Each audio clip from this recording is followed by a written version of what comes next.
And what an honor it is to have been invited by Scripps Presents to lead such a prolific discussion with a hero to so many, an icon, political voice of the 20th and 21st century, a controversial voice, for sure, but a disruptor. And it is an honor to have you here, and I know you flew in from New York to be here, and thank you very much. I look forward very much to this discussion. You're welcome.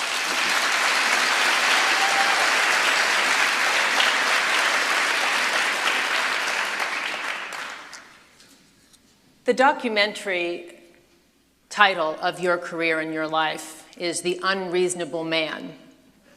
And it's taken from a George Bernard Shaw quote, which says, in essence, the reasonable man wants to adapt to the world as it is. The unreasonable man persists in making the world adapt to himself. Was that a right title for your documentary and your life? Are you an unreasonable man? No, but it's a nice, way to get people to look at the documentary. Because I proceed with reason and fact simply because that's the way you unify social mores and standards. Because people like to connect to reality, that's fact. Reason allows us to draw conclusions and see what the consequences are of our behavior. But let's just go back to the quote for a second, because it said, you will not adapt to the establishment. You are not adapting to the parties and the politics of the day or of the days of your ascent. You created your own desire for a more just and fair politic, and so you went in to be a disruptor. So you are a Wait a minute, you're sugarcoating these situations. It's not disrupting or not adapting to parties or establishment. It's not adapting to cruelty, to greed, to oppression, to repression, to the lack of choice. If they happen to be called the Democratic and Republican Party or Wall Street or ExxonMobil, so be it. What unifies us is deep in our souls, we have a sense of fair play. We know what injustice is. And we've got to articulate it, because you can't have a sense of justice without a sense of injustice. Just think about that.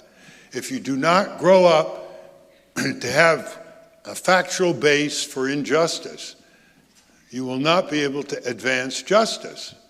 And our educational system is not up to it, including our law schools are not up to that precept, to the level that is necessary to keep elevating this tormented world of ours from its slide into the ground. So you have called for a very long time, although you've been members of both parties and most parties until you created your own third-party candidacy. You have called our two-party system for a long time a plutocracy overrun by greed, by corporatists, by Wall Street. Now, as we look back at your decades of championing our consumer rights, our civic rights, with the Trump presidency, are you seeing everything you have fought for blow up in one election?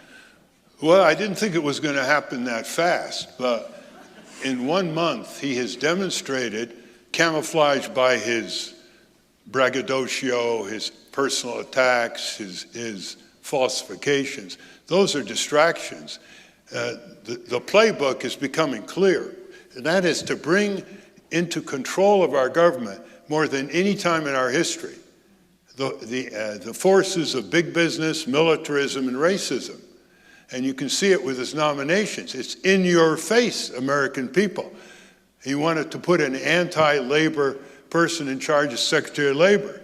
He's got an anti-public school billionaire in charge of the Department of Education. He has a former member of Congress in charge of Health and Human Services that wants to dismantle Obamacare and not replace it with full Medicare for everybody, which is a majority position in this country, and wants to corporatize Medicare, Medicaid, and get rid of the law of torts for incompetent health care or medical malpractice. He's got other positions. EPA, Scott Pruitt, against, sued the Yeah, EPA. I mean, here's a man who sued EPA not just for procedural irregularities. He didn't want the mission. He's now in charge of EPA. He doesn't believe the science behind climate change.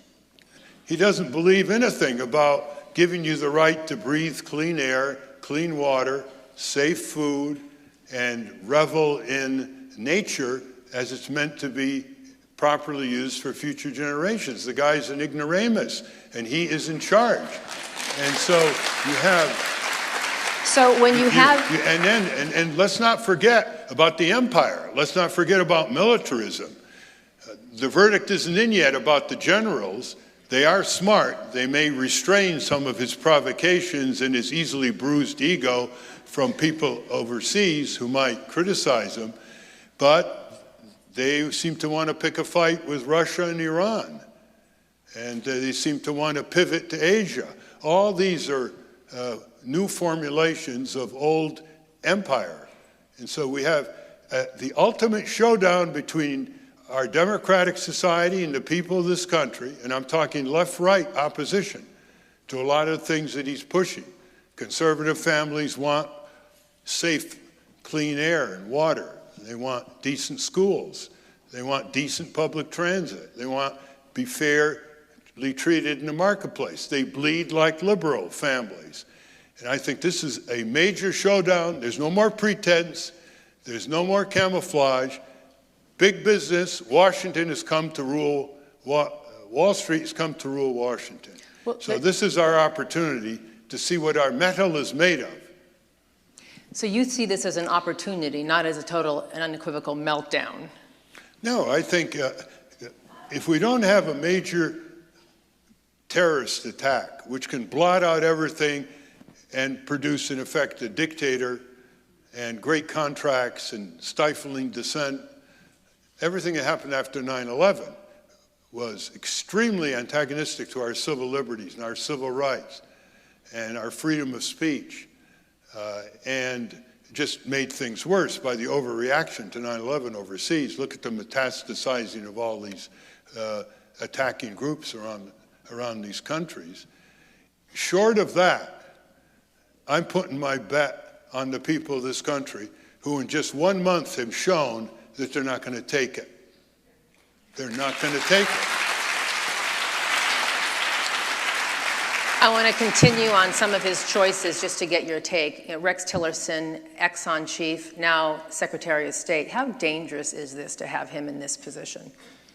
Well, presumptively, it's not a good recruiting device to have the head of diplomacy for our foreign policy come from a rapacious, polluting, gouging, arrogant, politician paying off oil company. It's just, there are better sources of talent, right? But sometimes people change in office. Sometimes they rise to a higher level of their own significance than just making tons of money. In contrast to Trump, he's got to be seen prima facie as a restraining hand because he's been all over the world. He's dealt with heads of state. But everything is very unpredictable coming down the pike. We had a student from Scripps, from the paper, interview you just before we came out here, and one of the questions she asked you is that you predicted the impeachment very quickly, the fastest impeachment of a president in our history. And what did you say to her? I said the impeachment offense is coming in early. He is maintaining ownership of vast businesses around the world, and our founding fathers basically were very fearful that if a president has all these assets and can be enriched to curry the president's favor by foreign interests or domestic businesses, that should be an impeachable offense. They're very clear about it. So you do not think, Mr. Nader, that these implications with this Russian scandal are his undoing? You believe that the conflicts of interest with his businesses as president will be his ultimate failing? Well, that could involve his dealings with the Russians, which is why he doesn't want to, I think, reveal his tax returns, which are this big, and they're full of all kinds of partnerships and deals, hugely revelatory. And that could be one reason why he doesn't want them disclosed. When we talk about all these things, there's more and more doubt being cast on what we're hearing because of his waging war on the freedom of speech and the media, which you've had your controversies with and your great criticisms against. But this has taken it to a ratcheted up level where we have fake news, alternative facts, and where the president is now controlling or attempting to censor and control the narrative. How dangerous, particularly when in all of your books you say, we all own the airwaves and we don't exercise that power? Yeah, we don't have our own audience network. We don't have our own radio and TV stations. We own the public airwaves. The broadcast business controls it 24 hours a day, compliments of a supine Congress and Federal Communications Commission. And we're the landlords. They're the tenants. They pay us no rent and they decide who says what 24 hours a day. Aren't you entitled to be outraged? Have you ever watched Saturday network TV? Hold on to your stomach, folks. That's how they're misusing your own property. That's one reason all the wonderful things you do in this country don't get heard, don't get reported, don't get voice. And so I think Donald Trump did one redeeming thing contrary to his practice of fabrications and falsifications, is that he fired, in effect, he demanded the resignation of his national security aide for lying. For lying. Which you found to be quite ironic in one of your recent radio podcasts. Pretty astonishing. So again, this waging war on the media, our First Amendment, when we can't even trust what is coming out of the White House and that pulpit, how dangerous is this for one of the greatest pillars, the fourth estate of our democracy? Well, obviously, it creates a lot of cognitive dissonance among people. They don't know who to trust, who to understand, who to read, who to believe. It's always been the case, but Trump has taken it to a new level of steroids. And however, it didn't start with Trump, it started with Madison Avenue decades ago. They lied always about advertising again and again, what certain medicines were able to do, what certain foods were able to do or not do to you, credit, banking, insurance. Falsification was part of puffery, it's called, in Madison Avenue. But now we, the people, are complicit because by anonymous commentary, we have no controls on our own factual accountability, do we? On Facebook and all the rest of it. And so we have to look at ourselves in the mirror. By the way, I think we always should look at ourselves in the mirror and ask ourselves the question, do we spend more time looking at ourselves in the mirror than we spend looking over Congress? You have blamed the media for really enabling this Trump presidency forward. And one of the quotes that I know that you repeat, and I have as well, is CBS Chief Les Moonves saying, it may not be good for America, but it's great for CBS. The money keeps pouring in. Keep on going, Donald. You have talked about this level of consumerism, commercialism, where there should be commercial-free zones, certainly in the electoral process and in the campaign process on the airwaves. Has this just been, is this so inflated now, beyond what you even thought possible? No, I think it's worse than ever. All the things we did in the 60s and 70s to get through Congress, Environment, Consumer, Worker Safety, Free Information Act, you couldn't even get a hearing today in Congress. That's how far gone we have allowed our hired hands to run away with our democracy and to run away with our attending to our necessities. Remember, if we have low expectation levels of our politicians, they'll oblige us, won't they? And the lower expectation levels we have, the more we're going to be controlled. And this young generation has very low expectation levels of political and legal systems and electoral systems. And may I tell the story of Eugene Debs? Please. The great labor leader that you study in your history, Eugene Debs. How many of you have heard of Eugene Debs? At the end of his career, in the 1920s, he was worn out. He'd spoken to hundreds of thousands of people in open fields. He'd formed unions. He ran for president after Woodrow Wilson put him in jail for just speaking against World War I. He got 1 million votes. Great man. At the end of his career, a reporter came up to him and said, "Mr. Debs, what's your greatest regret?" And he looked at the reporter and he said, my greatest regret is that the American people, under the Constitution, can have almost anything they want, but it just happens that they don't seem to want much of anything at all. Now fast forward to post-World War II Europe, devastated, city, towns blown up, huge unemployment. And they had a strong labor movement, a strong cooperative movement. They have a multi-party system.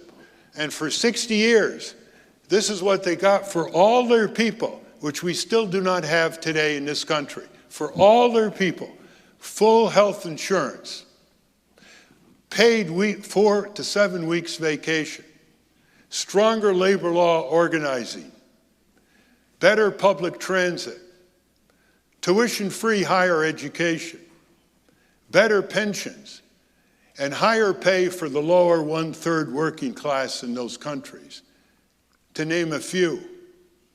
What's our excuse?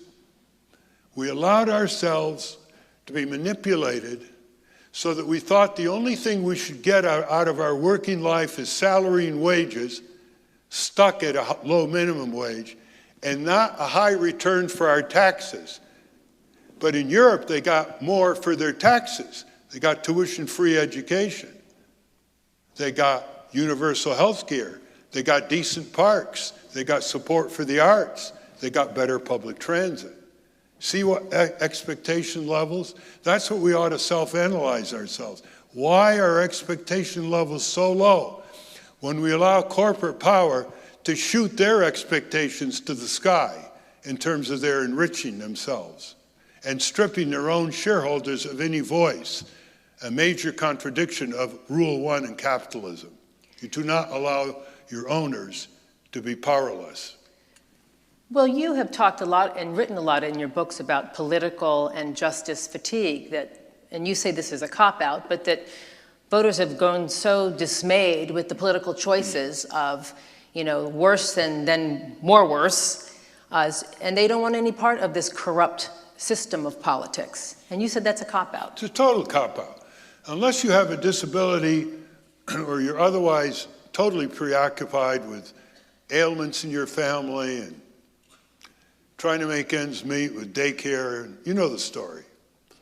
Most people make excuses for themselves about why they are not, in Jefferson's phrase, crucial participants in building a democratic society and all the good that comes from it. They have all excuses. Number one, they don't have time. Number two, they don't know what the rules are of Robert's Rules of Order and going to town meetings and so on. Number three, they don't want to be embarrassed and be criticized. Number four, even if they had time, even if they knew the rules, even if they weren't blistered by moonbeams, nothing would happen anyway. The big boys would always have their way. It's a complete cop-out. Says who? Says less than 1% of the people that brought us the blessings of justice and liberty for over 200 years. It has never taken more than 1% of active, committed people, locally, state, national, international, around issues that they know can be accurately advanced, as long as they have the support of public opinion. It has never taken more than 1%. Whether it's the civil rights movement, civil liberties, women's movement, you name it. It's never taken more than 1%, with the exception of the Civil War. For all these justice movements, labor movement, consumer movement, environmental movement, student rights movement, they say the 60s were aroused on campus, and they were. But it never was more than 1% of the students actually spending a lot of time throughout the course of the year, but they represented the felt injustices of a majority of the students who once in a while turned out for them. But you have said that you have felt encouraged that since your time in the 60s, that you've seen more mobilization against this diatribe that's just come forward than you have in decades, and so that you feel hope. And do you think, we talked about this earlier, is it the right-left convergence on issues, or is it more this a racist, anti-Semitic, anti-immigrant, anti-foreigner rhetoric that is arousing this mobilization.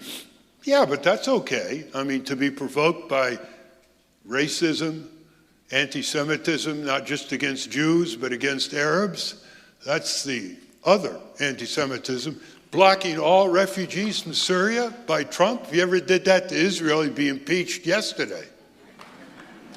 So, and misogyny, misogyny, that's okay, but it's not far enough.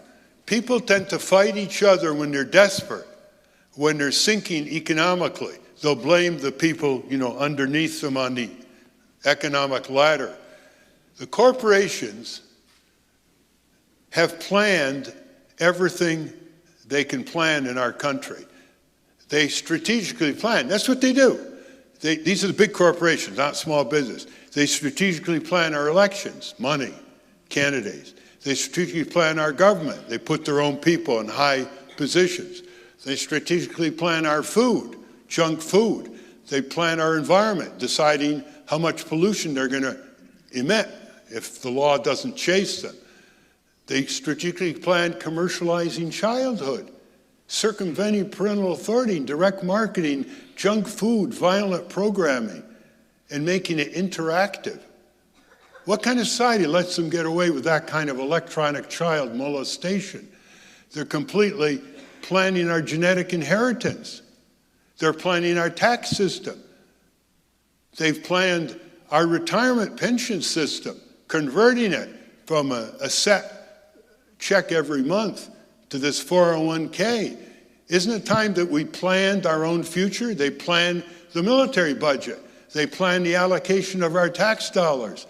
They plan how much corporate welfare and bailouts they're going to get. That's the central issue of our society. Have you ever seen a major corporation liberate its employees for a peace march? They're into war contracts. They're into tunnel vision, maximizing short-term gain, and lathering it with greed and power. That's the essential struggle for justice in our world today. They're the ones who back up the dictatorships, who support our overthrowing countries that might want to take over their oil, like Iran in 1953. And that's not taught in school. That's not part of your curriculum. You're not taught how right here at Scripps you can become the most powerful school in the country and teach your students civics and civic experience in the process, how to practice democracy. You have a course called Congress 101, where you study your 2 senators and representatives every semester. You become the most important factor in the state because you can disseminate all kinds of this information and get course credit. In your physics and chemistry lab, you can study soils. You can test local drinking water. If colleges did that in Michigan, you wouldn't have had a Flint, Michigan lead epidemic. It's not hard to test drinking water. Protocols for heavy metals. All kinds of things can come out when you define freedom as participation in power. When you remember an ancient Chinese philosopher who said, to know and not to do is not to know. To know and not to do is not to know. That should reverberate throughout academic campuses. Bring it alive. Doesn't require more money, just requires educational courage by your administrators, your faculty, and a higher estimate of your own significance as students. You're not just going to be well-oiled, paid cogs in a corporate wheel or a government bureaucracy. Your mission is much greater than that. And it's up to you to use your classes when you're as free as you're ever likely to be to think, question, and challenge in your life. It's up to you to use those classes, see what your mission, what kind of world you want. You've got about 20,000 days. That's all you have. How fast did last week go? Don't waste your 20s trying to figure out who you are.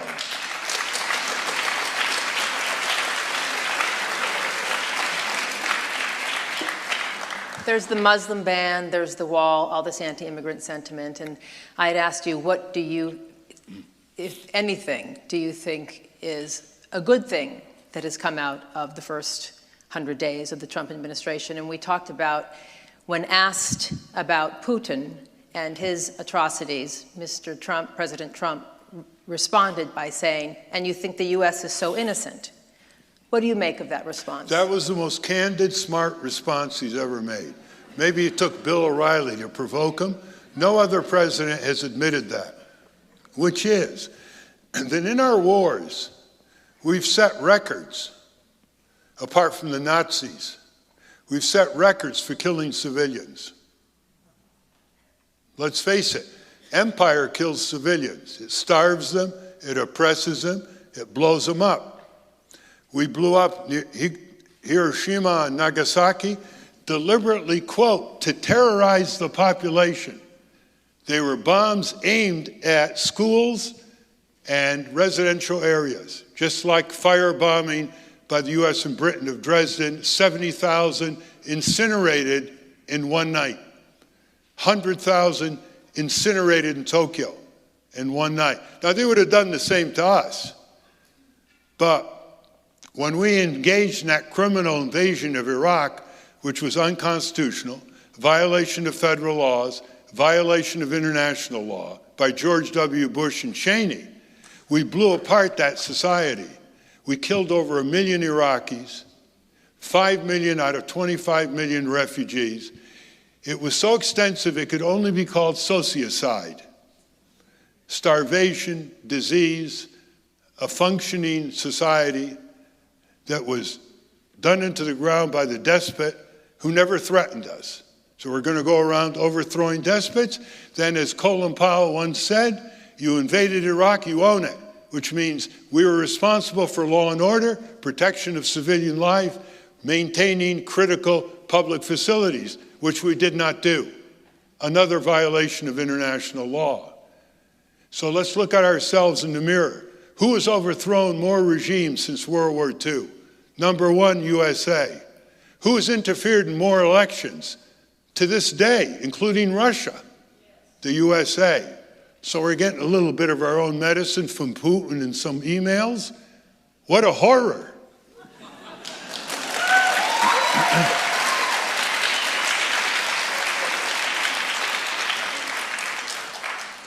So you have often written and have said for many, many years that we've needed to disrupt the two-party system, that it's been corrupt for decades. Is this the great disruption, then, that we've been waiting for? Is this our great opportunity, as you've said? This is a great showdown in American democracy.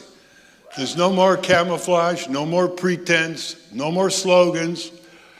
Wall Street has come to Washington. Goldman Sachs, they got 5 of their top executives in top positions, one right next to Donald Trump in the Oval Office. And what did he say when he talked to all those blue-collar workers? He was going to be their voice. He was going to be the person taking care of Wall Street. He sure is taking care of Wall Street. And he's in the process of betraying them. They're very patient. They're giving him more opportunities. They're a bit appalled at what they see already going on. It's a fine-tuned machine, he says. 35% love him. A fine-tuned machine of chaos. The only good thing about his chaos is he can't get enough bad people in office to start the damage early enough.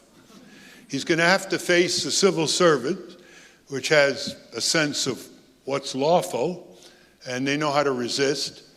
I hope he's going to face people in the streets and town meetings and focusing on members of Congress. That's the key. You don't have mass rallies where the energy goes into the ether. You got to laser beam in on your senators and representatives. By the way, have you ever seen NRA and AIPAC engage in mass demonstrations on Congress? Are you kidding? They focus on 535 people. How much money do they want? Who are their doctors? Who are their friends? Who do they play golf with? What's the vulnerability of their staff? Who are they afraid of in primary elections? That's what we have to learn to do. Not just rallies, very important, for morale. Laser beam on members of Congress. Once you change Congress, it's a new ballgame. Congress is the tiniest branch of government, with the greatest constitutional authority by far against the other two branches of government. Taxing, appropriation, war, confirmation nominees, investigative power. And we know their names. What are we waiting for? 1% turns out, you scare them. 5% turns out, you replace them. So the question is, how did we even get to this place? We've seen the collapse of both parties. And you've said only in America can you win the popular vote and lose the election to the Electoral College. So give me your kind of state of the state of how we arrived at a Trump presidency. We first arrived by people spending 8 to 10 hours of their daily life watching screens instead of looking into each other's eyes and meeting personally in town meetings and living rooms. You know, you should read a book called The First American Revolution by Ray Raphael.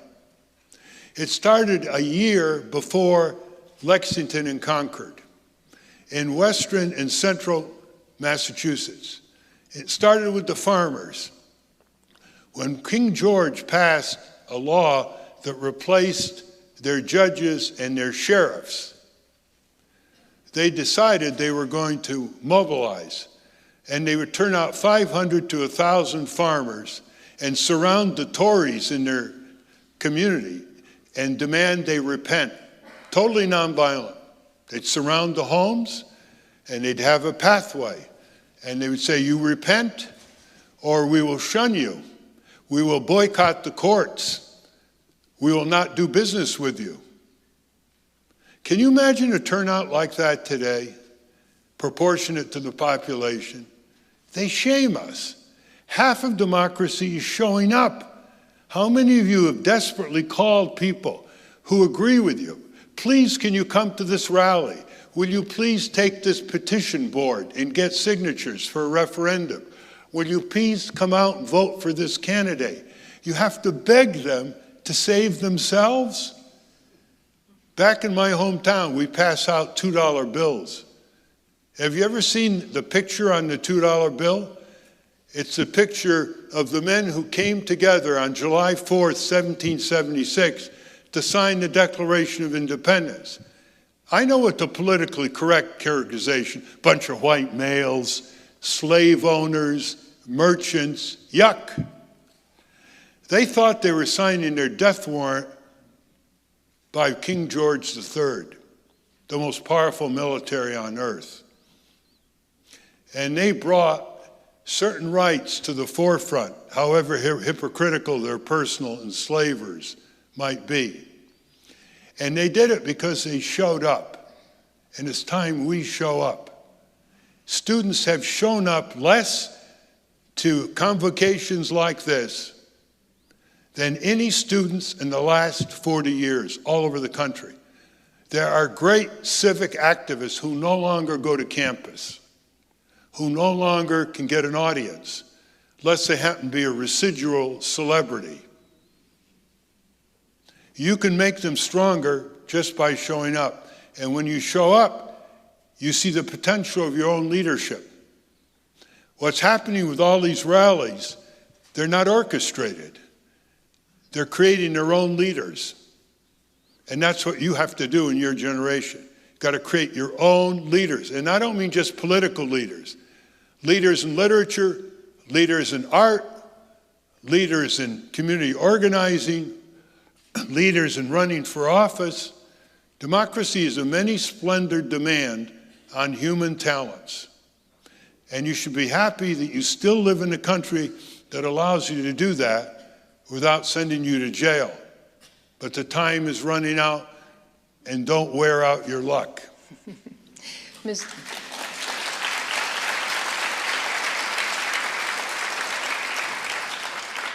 You have made very clear that you do not believe that any Russian hacking of the DNC made any impact on the elections. You've made that clear. You say we had a horrible candidate in Hillary Clinton, and we had a President Barack Obama, who did not galvanize his base when he could. What led to this opportunity for a Trump to emerge as our president? Well, you know, when you don't have enough people participating intelligently in politics, and you don't have to be just conservative or liberal to be intelligent in politics, the politicians rigged the system. First, they fought your right to vote. You know, they wanted the state legislatures to elect the Senate, which they did for a while, or property holders only voting. When we got universal suffrage, then they started rigging the voting patterns. Today we call it gerrymandering, where the politicians, depending on who's in charge of state government, Republican, Democrat, pick the voters. Can you imagine that? How about that for a silent coup d'etat? They pick the voters where they don't even have opposition from the major party in these redistricts all over the country. The second is they all dial for the same commercial money. And money is not just pulling strings. It has awful, awful effects in terms of who runs for office, what kind of primaries you have, what kind of debates you're going to have, what kind of issues you're going to put on the table. Most of the major issues that the American people agree with, supported by left, right, are never mentioned by the Democrat-Republican candidates. Go to my website, votenader.org, for 2008 campaign. You'll see 18 issues that the majority of the people pretty much want discussed and support, taken off the table by both Republican and Democrat parties and candidates. So they do rig the system. And that demoralizes you. That leads to so much apathy. You know what they do on apathy is the cry of the apathetic. And we were so desperate in 2008 to get any media. Even though I was fairly well known, I was shut out by the reporters. You can't win. Why should we report you? Well, I'm pushing all kinds of issues that have majority support for change. Isn't that enough? No. Look at you in the polls. But the system is rigged for two parties. No. Look at you in the polls. It's like a vicious circle. So we had an oath of the apathetic. We wanted people who were apathetic in the country to declare their apathy and band together. In the oath of the apathetic, it's on votenader.org if you want to have a little fun. But basically, the cry of the apathetic is that they don't know and they don't care. Notice the combination. They don't know and they don't care. And when more and more people drop out of the electoral system because they're so fed up and disgusted with it, they're playing into the hands of the destruction of our democratic society. They're playing into the hands of further concentration of power in the hands of the few. So don't make excuses for anybody who tells you they don't want to vote, they don't want to run for local election, they don't want to canvass door to door. Dropping out of democracy is the first way to destroy democracy. So be a little tough with each other. Put down the cell phone, you know. This is coming from a man who does not have YouTube or Facebook, or you have an iPhone. Is that right, Mr. Nader? No iPhone, no email, none of the stuff. Who needs it? It's a distraction.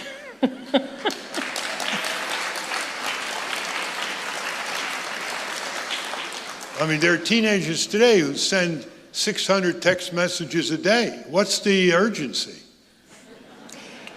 So with both houses controlled by the right, and obviously the presidency, the checks and balances, are you confident that Schumer and Elizabeth Warren and Bernie are going to be able to take up the mantle? And what role should Barack Obama play in becoming the voice of the Democratic Party? Well, I think he's going to build his library and he's going to do good things, I suppose, like Jimmy Carter has done. But he's heavily responsible for the losses of his party. He was a brilliant politician for Barack Obama. And in 2008, he had huge control in Congress. And he blew it. It was all about him. He didn't like to campaign with other Democrats. And he had a flawed strategy going forward with Obamacare instead of a whole brace of changes that would have gotten more and more public support. Some people care about health care, some people care about tax reform, some people care about empowerment, some people care about consumer protection. You get more people that way.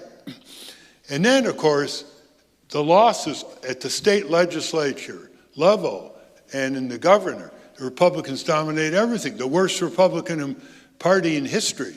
I would like to document that if we had more time.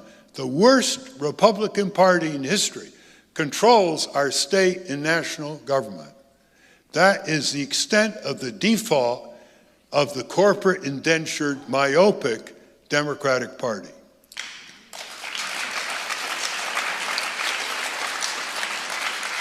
In your opinion, what is Obama's greatest achievement and what will be his legacy? Well, his greatest achievement was Obamacare, which was partial, and in the fact that a black man became president. That was a great breakthrough. The problem is that he lost the rest of the party's discipline.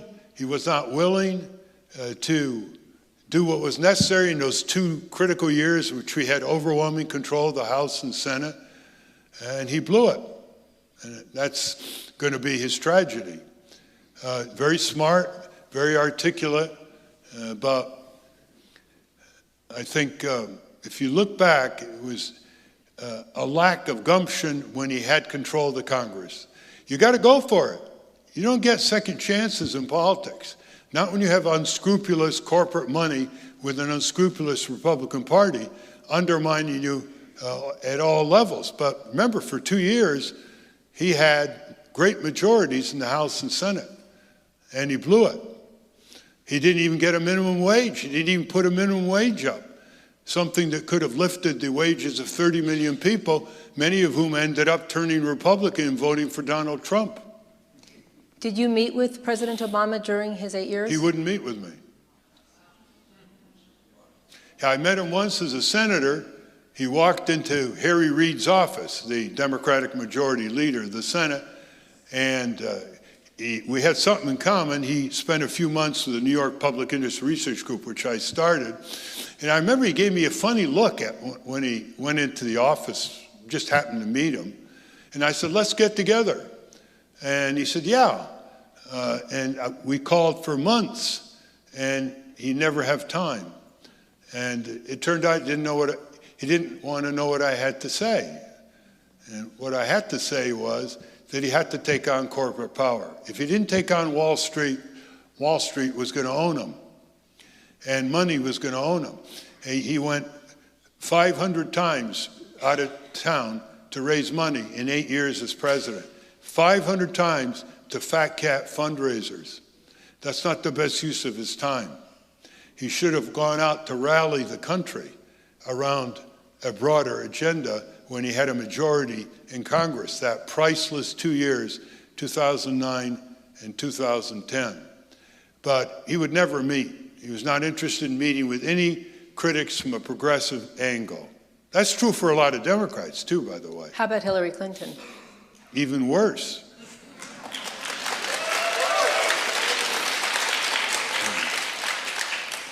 Hillary and Bill didn't like me. And it's because, I don't say this pompously, I had their number. I knew the difference between their rhetoric and their record. I knew how they turned more and more of the government over into corporate hands. But they kept the rhetoric, the civil rights rhetoric. And, they're very good with that. And it's very important to call politicians on their rhetoric, because that's the way they camouflage their rhetoric, their record from your perusal. Did you see yourself in Bernie Sanders? Yeah, Bernie's been a Lone Ranger.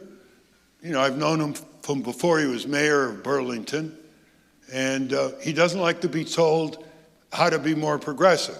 He's very progressive, but he doesn't like to be told how to be more progressive, foreign and military affairs, for example. And he's got a lot of arms industry in Vermont. He's not been as tough on them. He's a great senator, but he's a Lone Ranger. And when he ran for office, no one was more surprised than he that he almost won the nomination.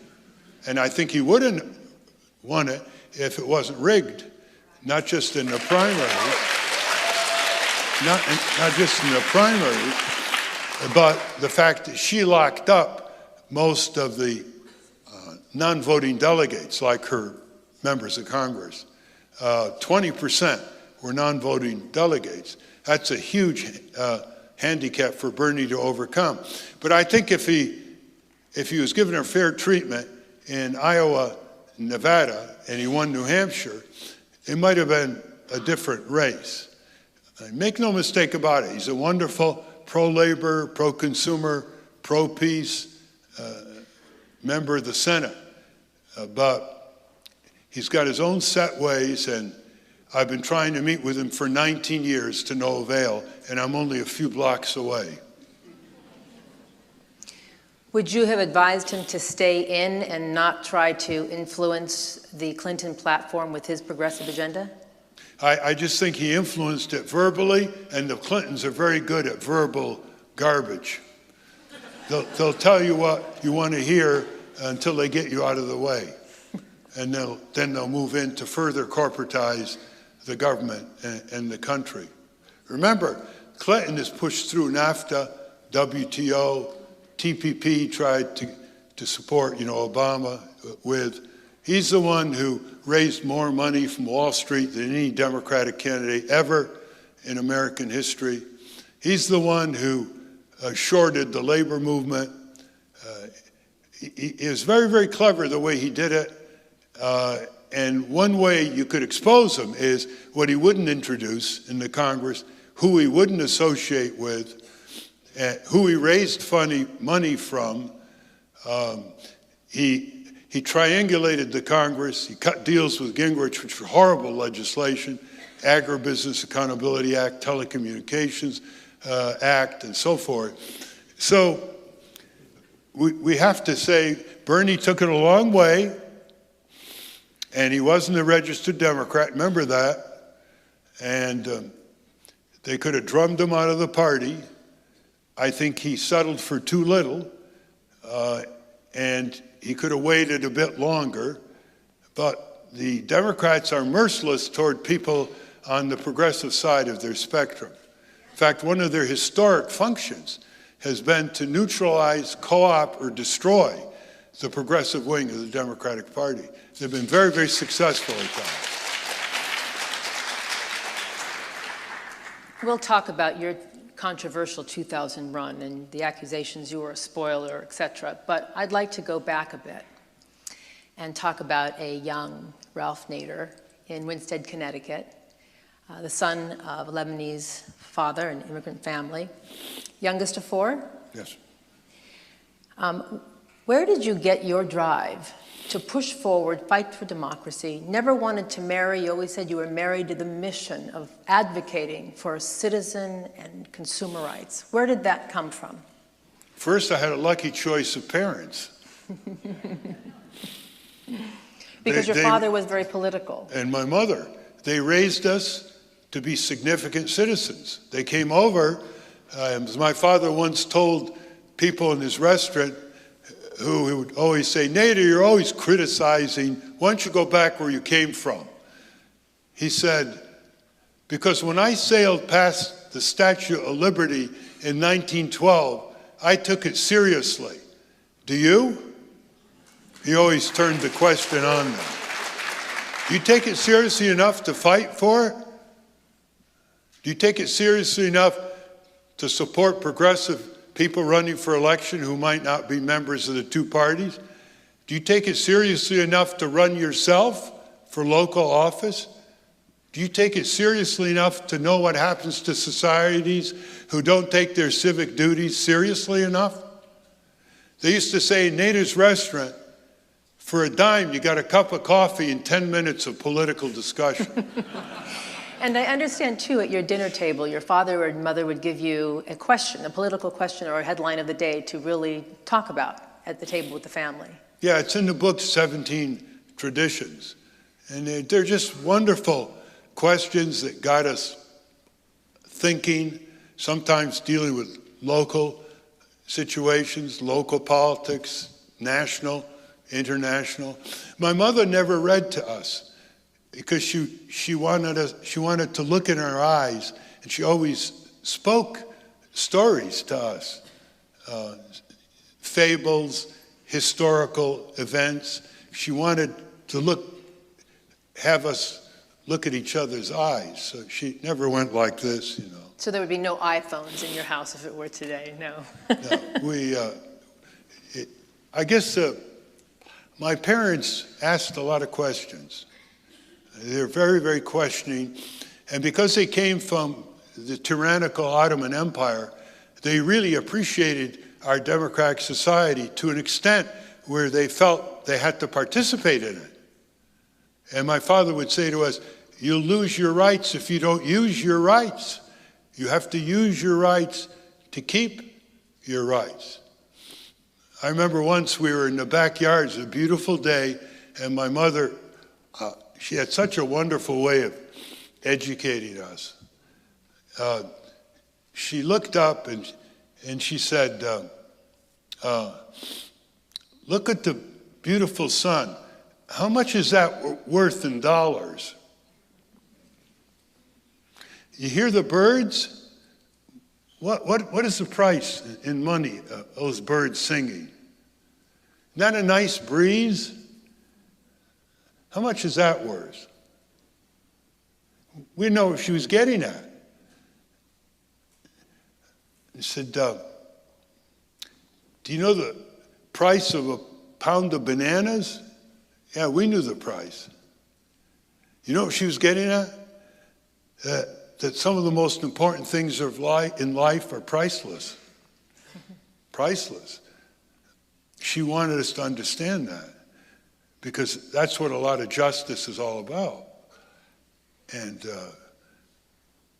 to have a mother and father like that, what's my excuse, right? And the other thing was, I had a couple great teachers once in a while. I had a couple great teachers. I had a 5th grade teacher walks in once, and she puts on, her name was Miss Thompson, and she put on the blackboard 60 seconds. And then she turned to us, she said, "What is that, children?" We said, 60 seconds. And she said, "You make sure you don't waste it, because when you waste it, it's going to be gone forever and you'll never get it back." It's just little things like that. Then I had a lucky choice of brother and 2 sisters. My brother bought us the first encyclopedia. And he said, "You should read in it. It won't be part of your courses. Pick it up. You pick the A to B or the R to S." He was like 18, just out of the Navy. Imagine having a brother like that. So he introduced me to Hawaii in the encyclopedia. And he said, "Look at Hawaii. Look how they're saying in the encyclopedia that the Queen of Hawaii was not treating the planters right, and the Hawaiian people invited the U.S. Marines to free the Hawaiian natives." Completely false in the Encyclopedia Americana. And he had me read it, and he gave me the truth. Imagine having a big brother like that. I was very, very fortunate. Fortunate also to go on to Princeton and then Harvard Law, and then really rise to prominence with your book in 1965, Unsafe at Any Speed, which really just launched your advocacy movement with taking on behemoth GM, General Motors, and their dangerous death trap of a Corvair. Because I lost friends in high school, college, law school, to cars that should have saved them crashes. There were no seatbelts, no airbags, no padded dash panels, weak door locks, steering columns that would be a spear, and left front collisions. So I remembered all of my friends who were killed in survivable crashes. I wrote a third-year paper at Harvard Law School, which went into the book on safety and speed. But in the meantime, GM hired private detectives to follow me. They made one mistake. They followed me to the U.S. Senate and got caught. They also sent women into grocery stores to seduce you. Yes, they did. But he was unseducible. It was so transparent. They private hired detectives who used that ploy. They've used that ploy before with other dissenters, of course. When I watched the documentary and read this, it's such a Mr. Smith Goes to Washington, epic battle, David and Goliath, and you're in the Senate hearings, and there's the head of GM, there's Bobby Kennedy, there's all these senators, and there's you, this young man, taking on this, behemoth, and you won. What did that feel like, to have your singular efforts? And you had to push it through to the journalists, to the, just to get it noticed, and to fight off this campaign to smear you. What did it feel like to actually understand and experience your power as a citizen working? Well, it's due to my upbringing. I was resistant to the laurelies of fame. I became very famous. I was one of the top 10 most famous people in the country. And it didn't go to my head because of the way I was raised by my mother and father. And they were very clear about it. Whenever we had swell heads as children, they knew how to deflate it. And so when the time came when I could have fallen prey to the laurelies of fame and huge wealth and flattery, I had a built-in resistance to it. That was one. The second is I felt a huge burden of trust by people all over the country who thought I was going to solve any problem, get rid of air pollution, make nursing homes safe, make our food healthy, clean up politics. I mean, the expectation levels were just huge. And I had a sense of tranquility by my upbringing where I didn't go into a nervous breakdown or I didn't get into a celebrity mode. And I'm very thankful for my parents for the way they raised us in very, very sober fashion. So not only did you, really revolutionize the auto industry to take on real safeguards to protect us in our automobiles, but you also got a settlement for the privacy abuses by GM. And you took that money, which at the time was a lot of money. It's a lot of money today, but more so then, over $400,000. And you launched your citizen watch group advocacy initiatives and groups, Nader's Raiders as well, as they were deemed. You took that money to even launch more investigations into a myriad of consumer interests. Yeah, I knew one person couldn't take on big business, great discovery, and I didn't want to be a lone ranger. And so I took a lot of young people from colleges, including high school students from Connecticut, to investigate nursing home abuses, and law schools, engineering schools. And people say, Nader, what are you, crazy, bringing all these young people? What do they know? They're wet behind the ears. And I said to them, wait and see. They have a sense of justice. They're willing to work hard. They know how to filter fiction from fact, and they're motivated. You want to add anything else? And they became famous. They were called Nader's Raiders. I had them author books. They testified before Congress. Imagine 6 18-year-old girls from a school in Connecticut testifying before the Congress on nursing home abuses, having just written a book. And I consider that a great privilege of living in this country, that we can do that. But if we're not serious about our freedom, we're going to lose them. If we're not serious about justice, we're going to be losing them. And we've seen it now, haven't we? Where you have the richest country in the world mired in poverty, mired in desperate people, mired in people dying by the thousands because they can't afford health insurance, mired in debt. We're raising a whole generation of Americans in debt to their neck. Imagine a society of elders allowing that to happen, and all the consequences of curtailing their creativity because of debt into their 20s, into their 30s. No Western country allows that. They don't have student debt in most of the Western countries in the world. It's just like high school. Why do we allow that? Because we don't pick up the duties and blessings of our civic rights. And if we did, as you can see in the last month, this country's coming alive because Trump is making one serious error. It's one thing for the rich and powerful to take away what is rightfully yours that you do not have, like a living wage, like universal health insurance, like a clean corporate behavior, like fair taxation, like advocacy for peace, waging peace in the world.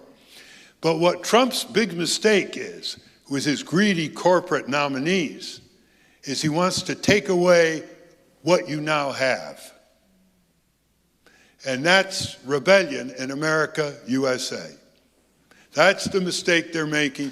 That's why you see students out in the streets, high school, college. That's why you're seeing all this coming together, left, right. You're seeing Trump voters now beginning to demonstrate against pipelines. So stay tuned. It's Trump and the plutocrats and the corporations who have taken over the U.S. government more than any time before. The militarists, the corporatists, and not a few racists against the American people. Mr. Nader, let me, before we open it up to questions, I would like to ask you about your various runs for presidency, because you've always come in, you first because you did not want the fame. You turned down the first time that you were asked to run for president with the Progressive Party of the Democratic Party.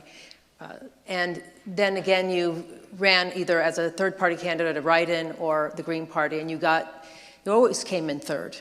But were always denied legitimacy. You went to meet with Gore, and he would not meet with you in 2000. You really felt that there were woeful issues that affected consumer and citizen rights that were not being addressed, and you felt it important to run. As you know, you have been called a spoiler in that campaign that handed the victory to Bush and part of who is responsible for the Iraq War. You have refuted this consistently. You felt it was your right and your duty to run. Would you make any change today on that decision, having watched what Bernie had done? This is the ultimate arrogance of the two-party duopoly, isn't it? First of all, Gore won the election. He won the popular vote. That should have been the end of it in most countries, huh? But the Electoral College threw it into Florida, where the corruption of the campaign in Florida and the intercession by the Supreme Court, blocking the Supreme Court of Florida's ordering of a recount, handed it to Bush, plus all the corruption out of Tallahassee that we know about. I'm responsible for that. I'm responsible for Gore losing his home state of Tennessee. I'm responsible for manipulating the ballots, the butterfly ballots. I'm responsible for all the corruption in Florida. It's absurd. It's all scapegoating. That's what we have to get over with. We all have an equal right to run for election. I think it's very interesting for the students. Excuse me for interrupting, but I'm on a time limit and I want to open it up. But I think it's a very interesting point, and what fascinates me most about you, and I think for the students in the room will as well, when you're met with such huge opposition by the establishment and made to feel as if you do not belong and you do not have those rights, you have a fortitude and an ability to stand up in the face of so much resistance. And where did you get that confidence or that conviction? Your parents, yes, but is there another driver that has had you stand up for our democracy for decades? You say your parents, yes. You know, that's just a minor factor. It's the major factor. Parental upbringing is the major factor. If you don't have that, you can't get other opportunities. So to answer your question very briefly, something in me made me unable to stand bullies from age 4 and up. I would get a lot of bloody noses interposing a 7th grader beating up a 4th grader. I could not viscerally stand bullying of any kind. So when I grew up, I realized that the big bullies were corporations, big corporations, and politicians, and others who had more power than they deserved against the people who had less power than they deserved. It's a pretty simple motivation. It's something we have to learn to communicate to each other. You cannot have a sense of justice if you don't have a sense of injustice. And you know that. People in this country who built justice in this country, they got their motivation, whether they're women, African Americans, Hispanics, you name it.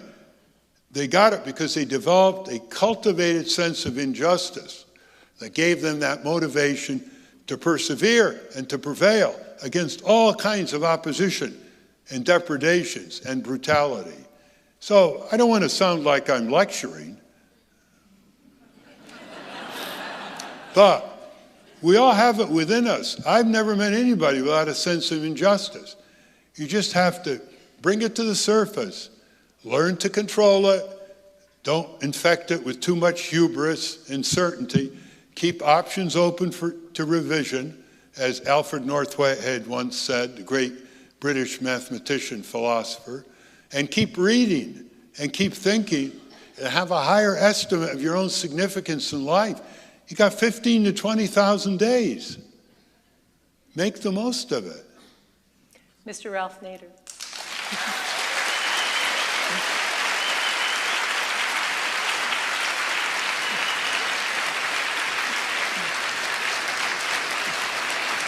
I guess you're going to have to accept your fame.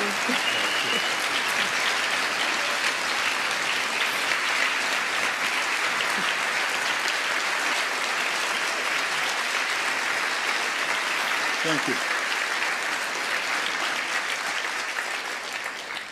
We'd now like to open it up to questions from all of you.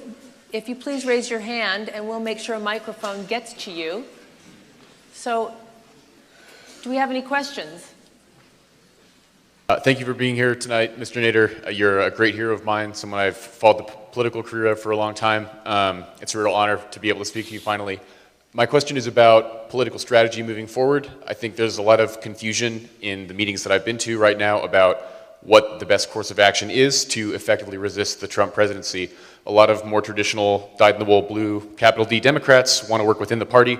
A lot of Bernie-crats want to work within the party to fundamentally reform it. As someone who's running the Green Party, I wonder what your perspective is on, is the Green Party the new People's Party? Do we need to found a new party because of the negative associations the Green Party has with a lot of more centrist voters, or do we reform the Democratic Party from the inside?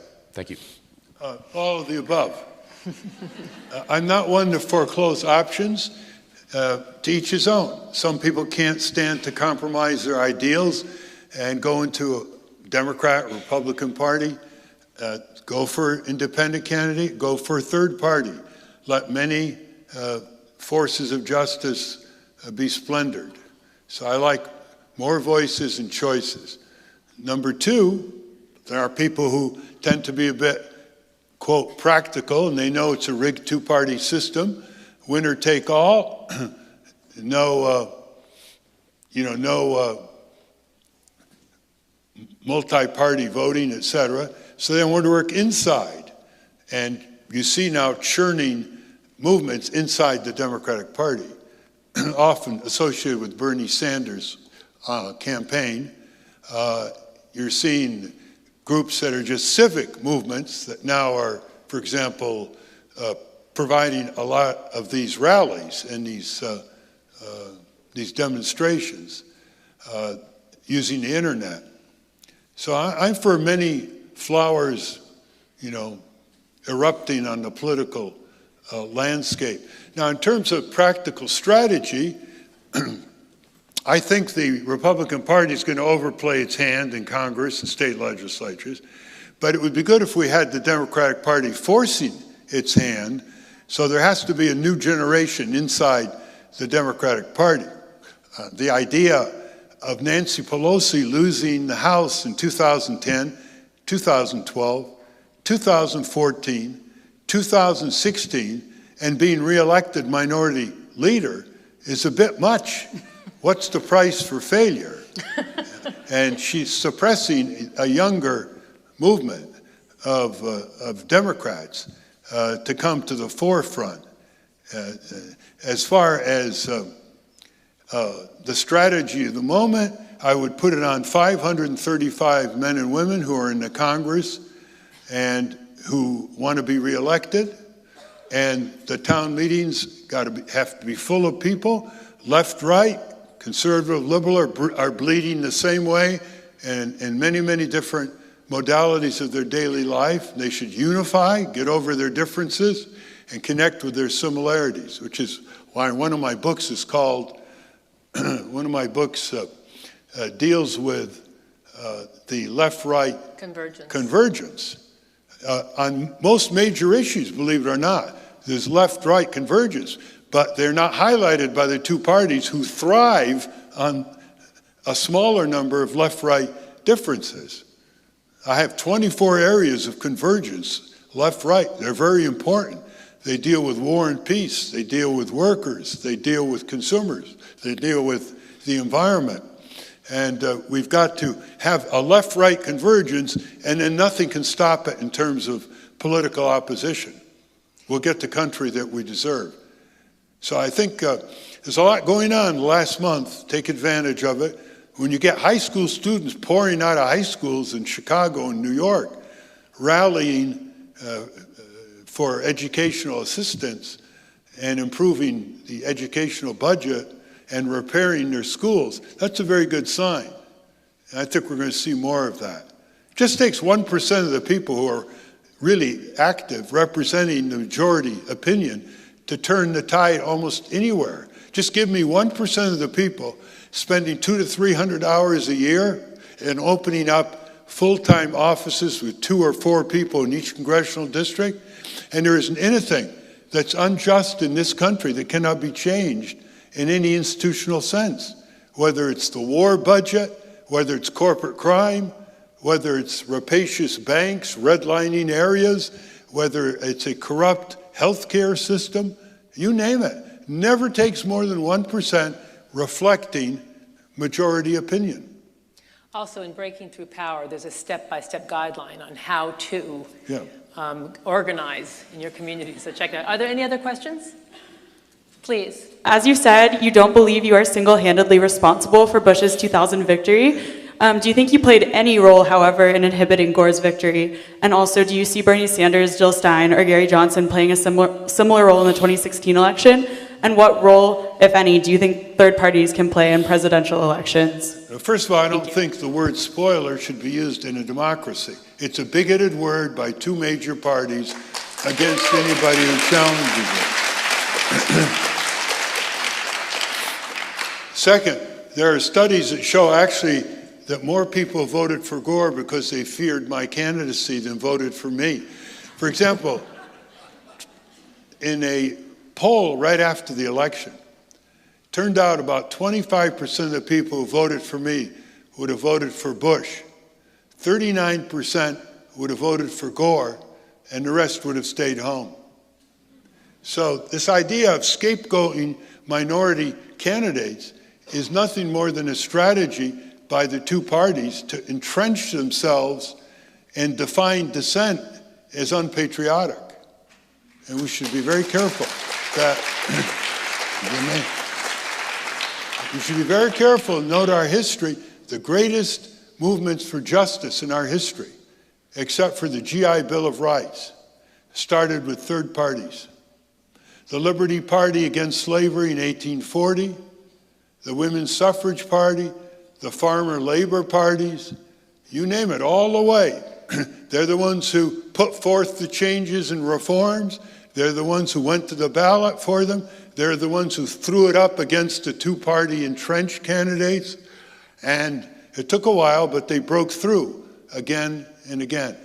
How can we degrade that seed corn for the resurgence and renewal of a democratic society? That's what I call two-party bigotry, and we shouldn't tolerate it.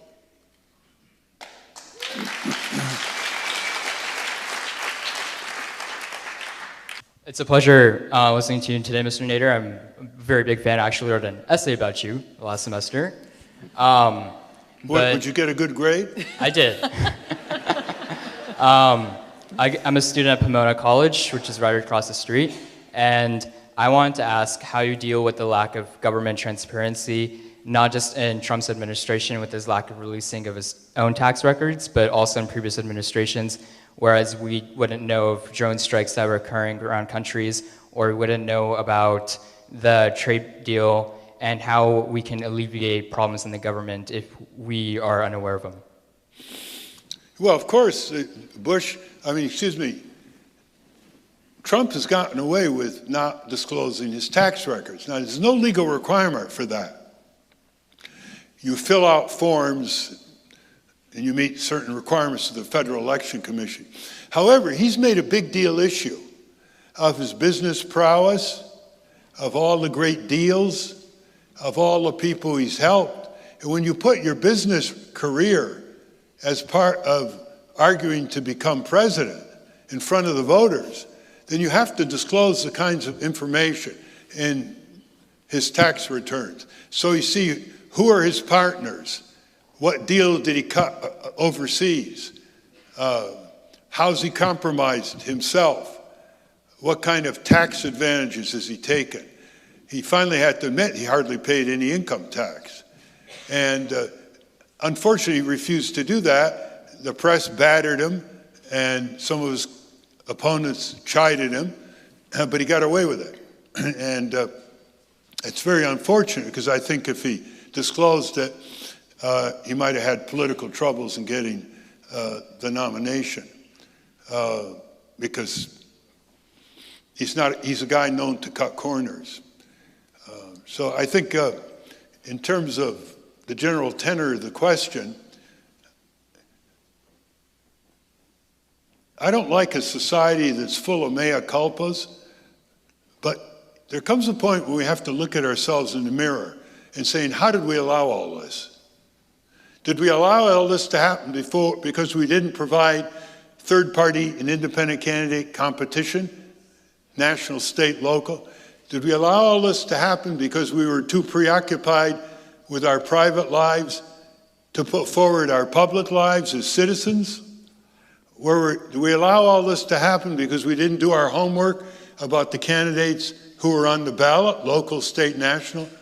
Did we allow this to happen because we were so cynical about politics that we thought it was all dirty and we didn't want to have any part of it, allowing the scoundrels to thrive and expand? Did we have a role in it because we didn't run for local office, Board of Education? We often just had one party on the ticket, which deprives the voter of any choice completely. You know, what's our mea culpa here? Half of the people don't vote, 2/3 don't vote in congressional elections. There comes a time when a democracy deteriorates to such a perilous level that we have to wake up in the morning and look at ourselves in the mirror. Because the hope for democracy starts with the people. It doesn't start with Congress or governors, or state legislature. And when it's lost in the mind and spirit of the people, no laws are going to rescue it. And we're coming close to that line, although thank goodness for Trump provoking a turnaround. The one thing about Trump, he's going to get us mad. He's going to get us angry. He's going to get us having a sense of our unfilled potential as engaged citizens and committed voters, demanding a wide array of choices and voices for ourselves. A famous quote by Mr. Nader is, when people say to him, well, we're not turned on to politics, he has said in the past, then politics will turn on you.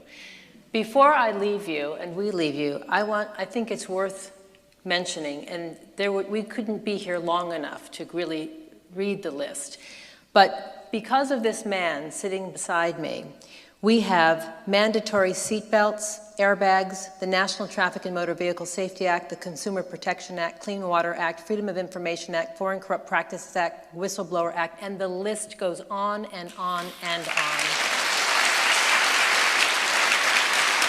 Mr. Ralph Nader.